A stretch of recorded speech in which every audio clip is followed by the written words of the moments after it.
Hello, my name is Mark Anthony Dubose Jr., and I was born July 4th, 1986. Something I want to talk about today that I think a lot of us have experienced, and that's the concept of trying to get someone to be on board with what it is that you do. Trying to get someone to be on board with where it is that you're going. Trying to get someone to be on board with everything that you are all about, trying to get someone else to do the same thing. You know, there's two sides to this. And there's the one side where it's fascinating because the majority of us, I think, run into this one side more than the other side. Where the side that I'm on, where I'm trying to get you to come on board with, is the side of trying to be able to help you out. Trying to be able to bring some peace to you. Trying to bring some joy to you. Trying to bring some freedom to you. Trying to bring a different level of success to you that you never anticipated you would ever be able to have. Trying to bring to you something that can be able to fulfill you, be able to relax you, be able to calm you, be able to humble you, be able to bring you some patience, be able to bring you some willingness, bring you desires to be able to learn more about yourself and other people. Bring out your desire to, I want to do something, and actually just get up and finally do it.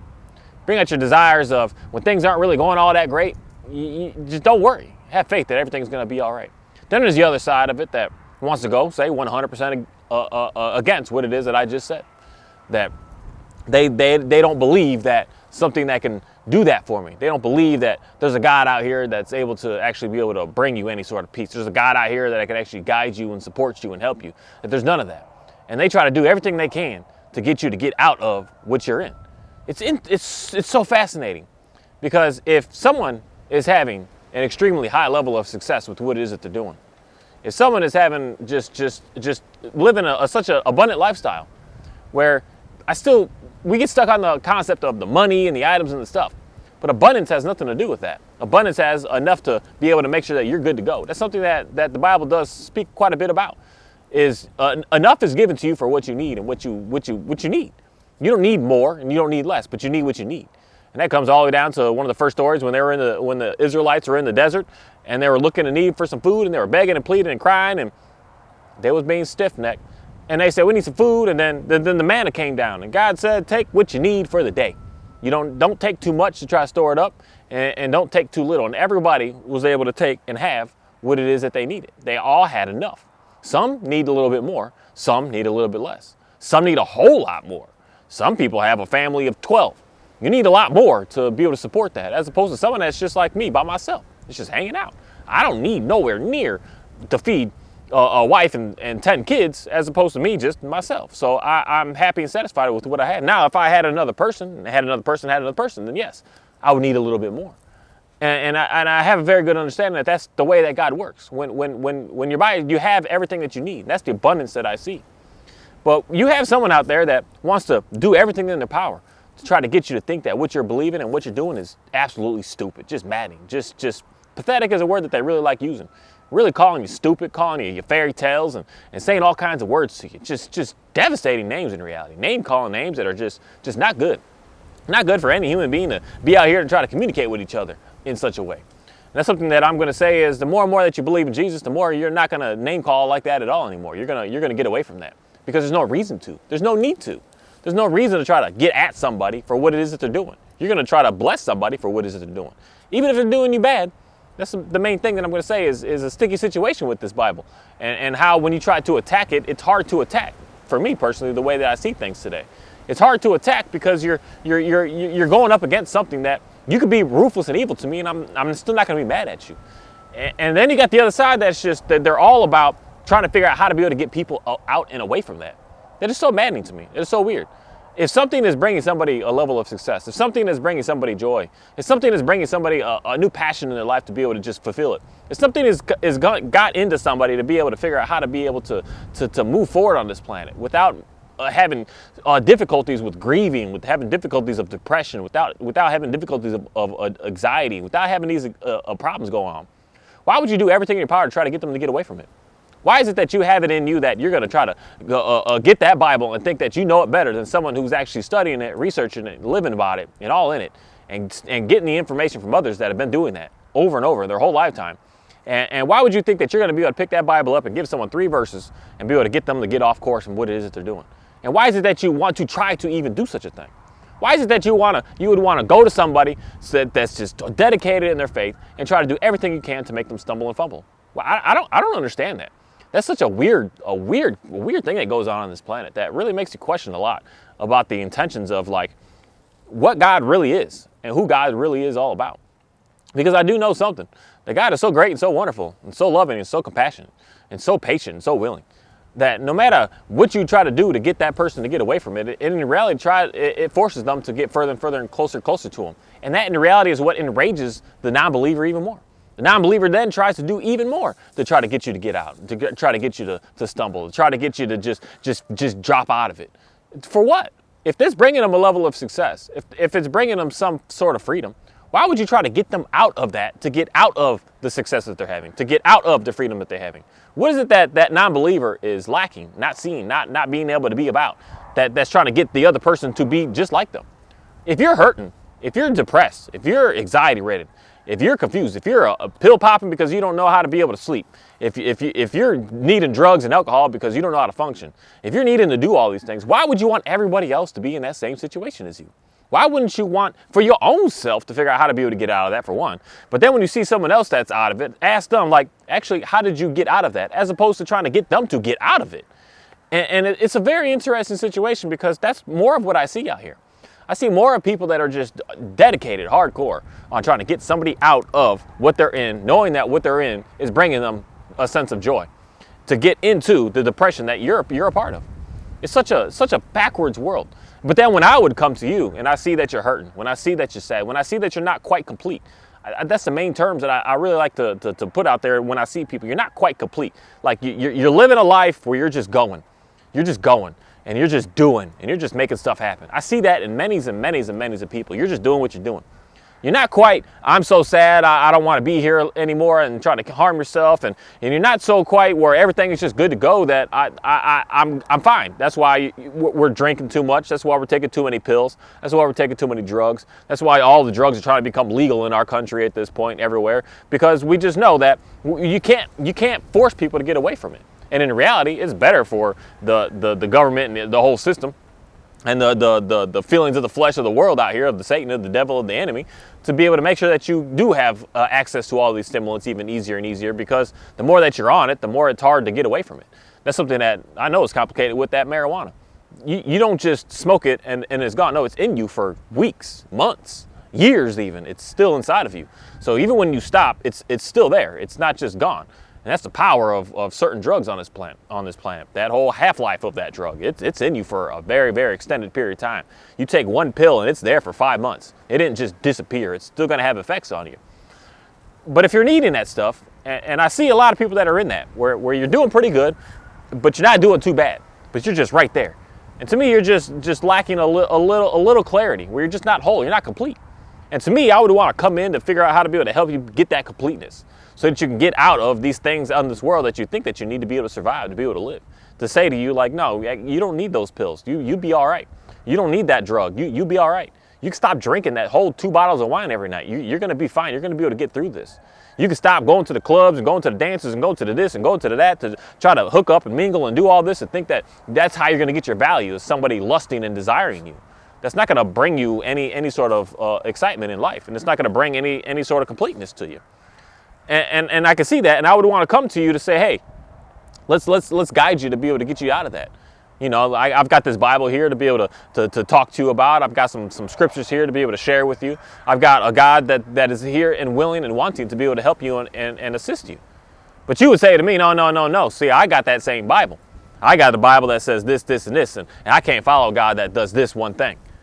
And you do everything you can to get me to get away from not using drugs, not using alcohol, not using no pills, having no issues, not doing any of these things. You want me to go back into what it is that you're doing, as opposed to you getting out of it and coming into a different situation. It's such a absolutely fascinating concept that I've just really come to recognize about being on this planet. That the more and more that the main thing is, you're quick to scream to the world when you have a bad experience. You're quick to. You're instant. You've been eating at a restaurant for 20 years and you had one bad experience and you go write a review about it everywhere you can. You on the Google, you on the Yahoo, you on the Bing, you on the Yelp, you everywhere. You on their Facebook, you everywhere about writing this review and making sure that you got it everywhere so everybody can see it. That one experience that you had that was bad, even though you've been going there for 20 years and had an awesome time. you never, for that 20 years, had an awesome time, had it in you to write a good review on the Yelp, on the Bing, on the Google, on the YouTube, on the everywhere. You never. But you had one bad thing and you're just out to scream and try to get everyone to don't ever go to that restaurant again. I had one bad meal there out of the 100 that I've had, and don't ever go there again. You never want to be there again. It's interesting that we as a people do that, as opposed to saying, maybe I just had one bad experience because there was just one mishap that was going on. One mishap that was going on doesn't mean that that's what it's always going to be. And that's something that I can especially really say with having a good understanding of the Bible. Because a lot of us, we're trying to get information from someone that we think is like perfect. And then we see a flaw in them. And then we're like, oh, I can't follow that Bible. See, that guy is crooked. He's evil. Well, yeah, he's not perfect. He's going to have flaws. He's going to have issues with them. He's not going to be able to say the right thing all the time. He's not going to be in the right mood and the right presence and the right being all the time. He's a human being. We're not out here just being some supreme idols out here to be able to be these fake gods that are going to be always perfect to you. And then that's how you're kind of looking at it. Someone that doesn't believe thinks that a pastor should just be perfect and flawless. And especially like the Catholic Church gets a horrible bad rap about touching kids and touching women, doing stuff like that. That is just, they get a horrible rap. Whereas that's not the all. Do some do that? Yeah, there's some people out here that are crooked, that are just messed up, that are not doing what it is that they should be doing. But does that mean that that's how everybody's going to treat you? No. But everybody is going to fail you at some point. That is, I'm going to say a 100% guaranteed promise that I'm going to say to you. No matter what teacher you go to, no matter what pastor, no matter what minister, no matter what priest, no matter who you go to, somebody at some time is going to fail you, because you're going to expect something at some time. And you're going to realize that they are not going to be able to follow through with what it is that you're looking for at that exact time that you want it. That is just what we are as human beings. But that shouldn't deter you from saying and going out and trying to quit and yell to the world of how God is fake and Jesus is no good because you've seen a human being do something wrong. You can't go that route. You can't do that, because that is just the opposite effect of being able to help somebody. Helping somebody is going to be able to get them to get in a better place, in a better situation. Destroying somebody is to get them to get away from what is being able to do that. And we have more people today that are trying their hardest to get people to get away from understanding and knowing who Jesus is. We got people out here that are just they are doing everything in their absolute power. Everything, to the point of trying to make it illegal to talk about it, trying to cancel you for talking about it, trying to say that you're hate speech talking about it, say that you can't possibly love people if you talk about it, saying that all these negative things about it for talking about and confessing the name of Jesus. So some people have been, hurt so bad that they have it in them to try and go and get everybody away from it. Even though you could see that the people are doing pretty good. You can see them doing pretty good. You can see everything is going pretty nice for them. Things are going real smooth for them in their life. But you want to figure out how to be able to get them out of that. Is that envious? Is that jealousy? Is that rage that goes on, that you can't get what you saw someone else have? So you got to do everything in your power to get them to get out of it so that you could be at an equal playing stands with them. So you don't think that somebody else has better than you, is able to do better than you, and able to do more than you. It's something that we should really do a self-reflection on. If you have it in you to spend hundreds and thousands of hours to try and make videos about how people that believe in the Bible are stupid and pointless and pathetic and worthless and meaningless and I don't know a better word to use than stupid, because that's just a powerful word to me. I don't know if that's a word that's powerful to you or not, but to me, the word stupid is really, really powerful. It says something very, very, very bold. But you're out there trying to get everyone to get away from it because of the bad experience that you've had, as opposed to listening and realizing that, why wouldn't I just leave that person alone and allow them to be able to keep on growing and doing what they're doing, and not try to interfere with what's going on with them? Why would I try to just dance around that and just get them to be what I am and allow them to just do what the heck that they want to do? But no, you got to come in and try to hit them with this and hit them with this and hit them with this and try to get them to get away from it. That is just so maddening to me. Hey, hold on, guys. We're good. That is just absolutely maddening to me.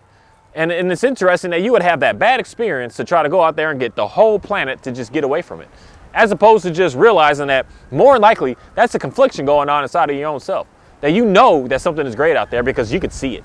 You could see it. That's something that some people can just see more than others because of what they surround themselves with and what they do. They surround themselves with absolute greatness. They surround themselves with God. They surround themselves with people that believe in God, so they can see the power and the glory of God.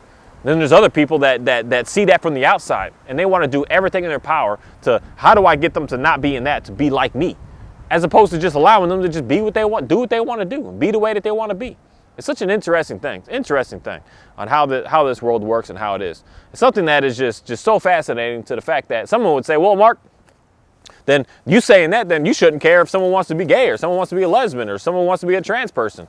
And I would say, like, you know, that's not showing that person love, because it's showing them that their level of confusion is confusing. That I want to help you get out of that confusion. Because it's fascinating that we could have a so-called scientist out here say that this is a so-called mental disorder, but yet we can validate it for everybody. We can validate and say that this is accepted, this is okay. And it's a fascinating thing, because, you know, 50, 60, 70, 80 years ago, they had been locked up in an institution for such a thing. But today we want you to just show it out like it's just all great, and it's all wonderful, and it's all awesome. You're confused. You're confused. And your science already says that you're confused. Your therapists are telling you that you're confused. So I want to help you get out of that confusion. If I can help you get out of that confusion, to let you know who you are, what you were all about, what you represent, what you're capable of doing, and what you really want to be able to pursue on this planet, then not me. I can't. Now let me change that. Make sure I can say that. Me, I can't. Me, Mark Anthony DuBose Jr., cannot tell you what it is that you should be doing.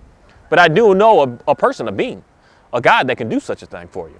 That I could link you up with that God so that you can get out of that confusion that you're in. I'll never be able to say that word, and I think that that's where a lot of people stumble. Where they think that that pastor, or that minister, or that preacher, or that teacher, or these people should be able to say some words to you to be able to help you. They got to guide you into who is actually able to help. Jesus is able to help. God's able to help. The Holy Spirit, when you call upon the name of Jesus, is going to be able to guide you and be able to help you. But a human being is only just a person to get you to that source. The human being is not the one that's going to actually be able to change and help you and convince you of anything in reality. The human being is going to make you stumble even more, because the human being doesn't know everything about you. The human being knows just some things.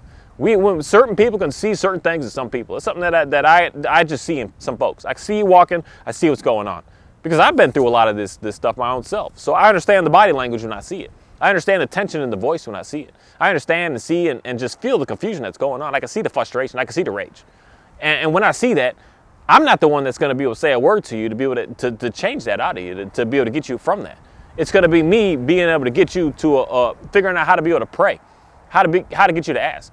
You listen to me of like, dude, you said you were struggling with this. How did you get through it? All right, let me explain to you how I was able to get through that. How I was able to figure out how to be able to feel more confident with myself. Be able to appreciate myself, love myself, care for myself more, and just look at myself as very, very valuable and not just worthless.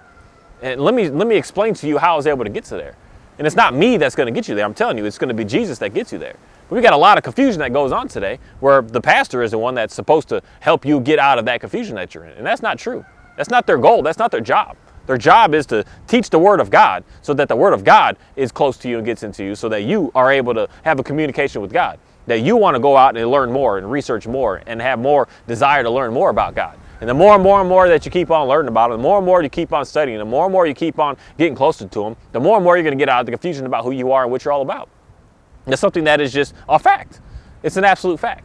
But there's some people that want to go so far, and they're looking for, this is another thing that's weird with us as human beings, that we're looking for that negative. We're looking for the problem. We're going to get into something right away and just like, where are the problems at? Here's the problem, here's the problem, here's the problem, here's the issue, here's the dilemma, here's the controversy, here's the this, here's the this. As opposed to like, where's the good stuff at? Let me see some great things. Let me see some amazing things. Let me see some awesome stuff.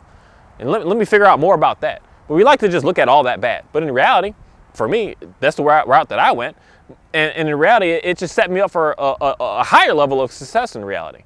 Because I was looking at all the bad, I was like, oh, that's not so bad. Like, then what's the good stuff? And I was like, wow, that's really, really nice.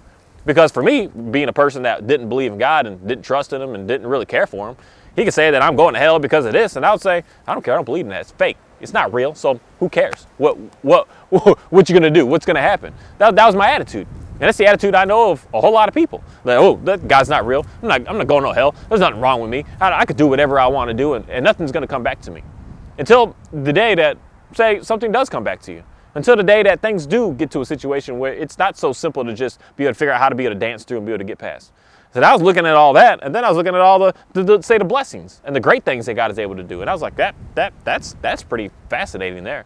I'd rather figure out more about that. I'd rather get on board with that. I'd rather get closer to that. That's pretty interesting right there.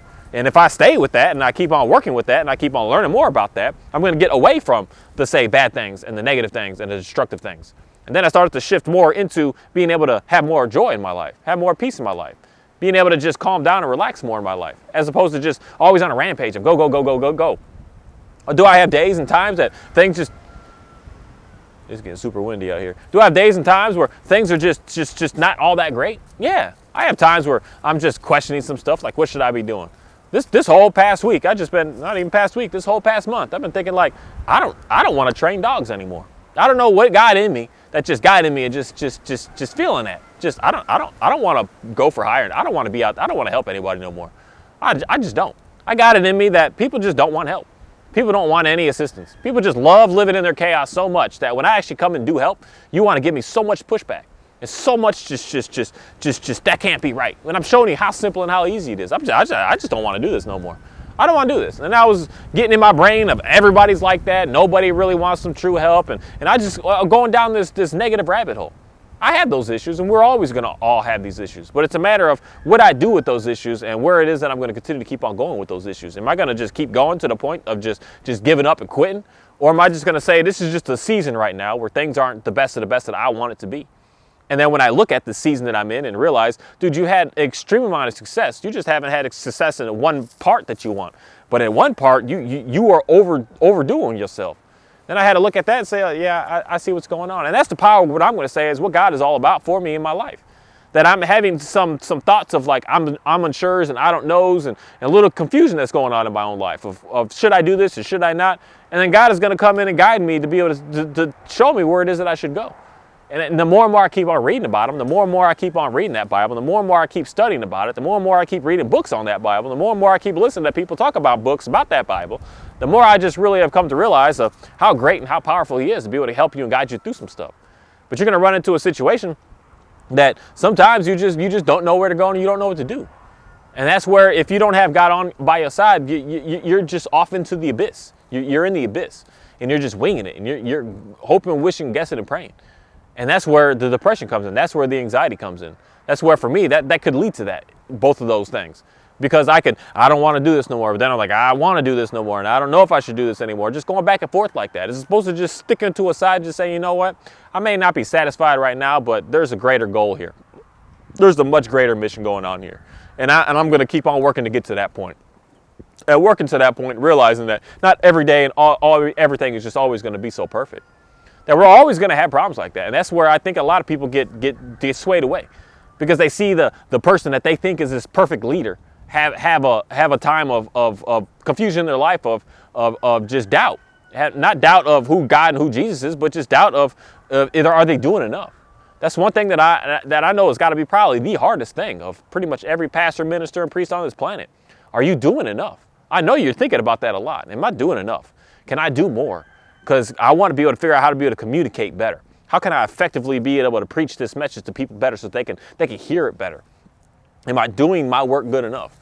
Because most of us in our work, we're kind of like, am I doing, you want to do good at it. You don't want to just halfway do it. Especially when it's your work.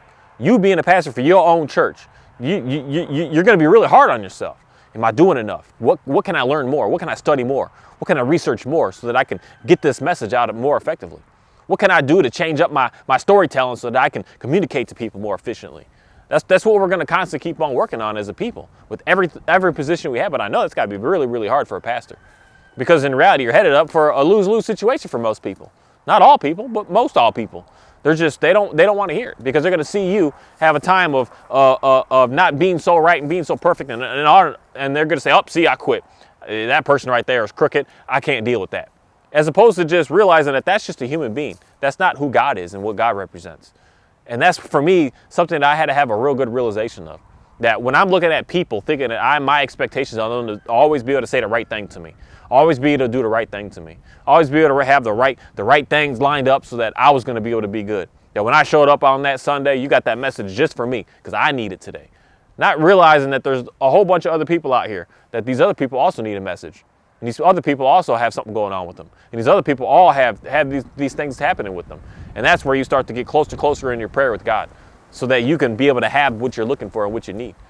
Because Church and getting the presence of God isn't just Sunday afternoon or Sunday morning. It's 24/7 all the time. It's that 2 o'clock in the morning when you randomly wake up and you're just sitting there, you're just like, why the heck did I wake up? Well, just pray and ask and figure out some questions that you got going on. And sometimes you just get motivated. You're just sitting there, you're just like, oh, let me look that up real quick. Let me find something. And then you look it up and then you fall right back to sleep feeling really good again. There's just stuff like that that just goes on, that we are always all out here trying to do what it is that we need to do to get closer to God as opposed to getting further away from Him. And the more that you keep on learning and researching and wondering about Him, the closer that you're going to be able to get out of that chaos and that frustration. And the one thing that I'm going to say is, I don't know what it is, but the more and more that you really do try to get closer to Jesus, the more and more that you put the attire on that says, I'm for Jesus. You got that hat on that says, I saw a lady this other past day that asked me about my Jesus. The more and more that you do that, the more people you're going to have that's going to say, that's not real, that's fake, that's stupid, get the heck away from that. As opposed to, they know the answers, they know the right ways, they know what's good. Don't listen to that madness. Don't listen to that at all. Just, that's that background noise, and let them chatter. And in reality, make that be the thing to get you to really get closer and closer to Jesus, instead of making you try to stumble and fumble. That's something that a lot of people do. They'll come at you with, oh, look at this Bible verse right here, to try to get you to stop. And you read it, and you're just like, because when you all in, when you got the Spirit all in, you're gonna read that verse, and you're gonna say, dude, why are you trying to lie to me? Why are you trying to manipulate me? Why are you trying to do that to me? Why? Because it's not gonna work, and it's not gonna happen. Because you're gonna continue to know what it is that you've seen with this entire book. But the people really love to do that. They love to put all their bad experiences out there for you to see and for you to just keep on wondering and wishing about. They love to, as opposed to putting the good stuff out there. And that's something that I would want majority of us to really start to transform and change what it is that we do. If you're for Jesus and you love Jesus, stand up and be proud about it and say that you do. Say that you're all in, and this is what the way to go and the way to be. Don't wait for something bad to happen. Now I talk about Jesus. You know, Jesus got me out of my addiction. Jesus got me out of my this. No, just talk about Jesus, that he's a being. He's alive. He's doing what he can. He's on the move. He's on the rampage of being able to fix up this planet for us and try to fix your heart. Just explain that as well. Not just the bad things that have gone down with you. Explain the great things that have came to you and happened to you. Not just the downfalls and the tragedies that happened to you. Explain it all. Explain the whole situation. Give it all out there. And that's something that a lot of us and all of us should really start doing a little bit more of, because we got so many people that have had a bad experience and they just want to go tell the whole world about it. We need to have a bad and a good experience and go out there and explain the whole world about it. That Jesus is an absolutely amazing God. An amazing God to be able to worship, an amazing God to be able to follow, amazing God to figure out how to be able to replicate the footsteps that he took, to try to be a person like he was. He's an amazing being to be able to figure out how to be able to mold into. It's something that we should thrive to figure out how to be such a person. And that's an absolutely amazing thing. An amazing thing of being able to have more patience. Being able to have patience is one thing that I know most of us are missing today. I can see it in most people. And more patience, being more humble, and letting more of that pride go, realizing that you're not it. You're not at all. You're not the whole show. You're not the whole shebang. That God is, Jesus is. I'm nothing. Jesus is. Everything that I'm going to say is going to lead straight to him again. I'm not going to save you, heal you, do nothing for you, but Jesus will. I never can. I'll never be the perfect being for you to be able to now I'm going to believe because this guy believes. No, I'm going to fail you. And then when I do fail you, that's where you need to have the relationship with God so that you can be able to keep on pushing through. Because I may have a time where I'm just like, I just go off to nowhere. Who knows? Who knows? I don't know. Who knows? I'm just 36 years old. I'm planning on living to 120 years old. I may not be as perfect as and acting and doing the same thing that I'm doing today. I may have a time that things are going real strong, real good, and then things just fall off. When I fall off, you need to make sure that I wasn't the reason why you were with God. Not just say me, but the people that were all out here following and watching. Make sure that person isn't that person on why you believe. Make sure that you are the reason why you believe. Because that person is always going to fall off. They're always going to fail. It may not be a huge stumble, but it'll be something that you just look at it and you're just like, see that person, they're a liar. I can't believe in God no more. No, don't do that. Don't do that. Go straight to the source. Don't go to the source's workers. His workers are something, but the source is completely something else. Jesus is something completely different than what we are out here as people. And that's something that we should be doing our best to pay more and more attention to. And with that, I just want to say thank you for a very interesting day. To be able to once again show off who God is and what he represents and what he's all about. Because I'm telling you, the more and more and the closer and closer I get to God, the better and better I am with being able to work with some animals. The more I have a very clear understanding of what's going on here. A very, very clear understanding. And I know that that works as well with relationships. I know that works with children. I know that works with everything in life. Because God knows us. He knows everything. He knows the animals. He knows everything. And since God knows it all, and I put the trust in him, he's going to know, he's going to be able to guide me to do what it is that I need to do. And that's where I'm going to say is the power of God. He's not here to hurt you, to damage you, or break you down, or hinder you. No, he's here to build you to be a fantastic human being. The best human being you could possibly be. The best human being to make sure that God's glory is being shown through you to be able to let other people see so that they could be able to figure out how to be able to closer to him as well. That's such an amazing thing to be able to be about. Thank you.